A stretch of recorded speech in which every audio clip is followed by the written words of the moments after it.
Okay, how's it going, everyone? So we're gonna read some Zhou Enlai. This is um, yeah, we're gonna read some Zhou Enlai. It's on taking prompt punitive action against Chiang Kai-Shek. It was written in 1927. So we'll go ahead and get into this. Gomoro has come and told us that the wrecking of the Kuomintang party headquarters and the trade union offices in Zhejiang and Anqing and the slaughter of the people there were directed by Chiang Kai-shek himself.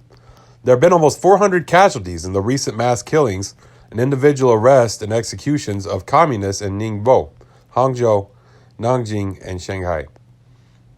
Chiang has closed Kuomintang party headquarters and trade union offices, dissolved the municipal government, forced workers to surrender their arms, made a deal with the imperialists and Chinese bakers to float a loan of 10 million yuan, organized a gang of assassins consisting of hired thugs and agents from the foreign concessions, and set up scab unions.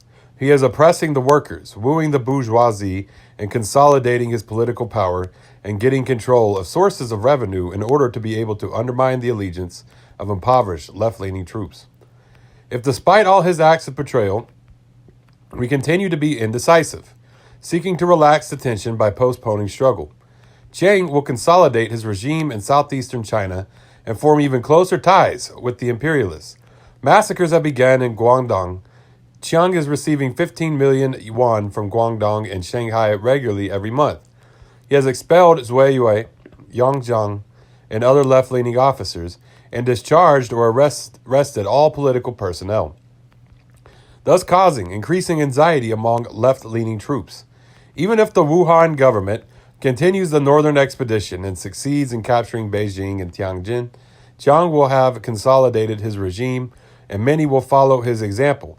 Besides, who can be certain that the Japanese imperialists in North China will not provoke a direct clash with the national government?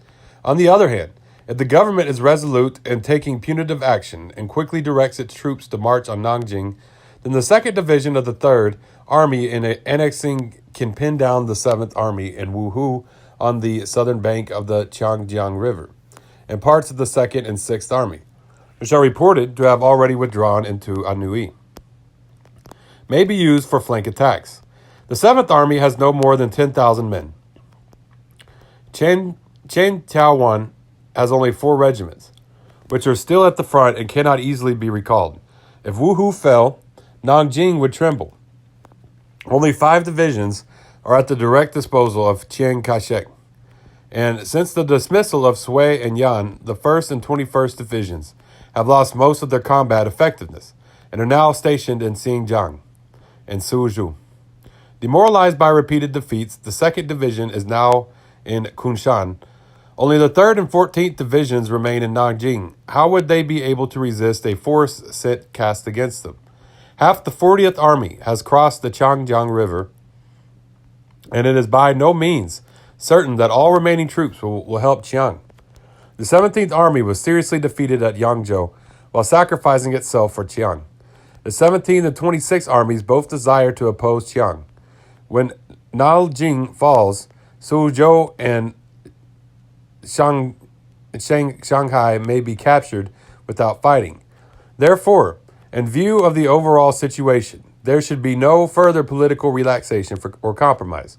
A gross error has already been committed in Shanghai following the uprising. If we again fail to go forward, our power will be shaken in proportion as the enemy advances and we retreat. And political leadership will fall entirely into the hands of the right wing.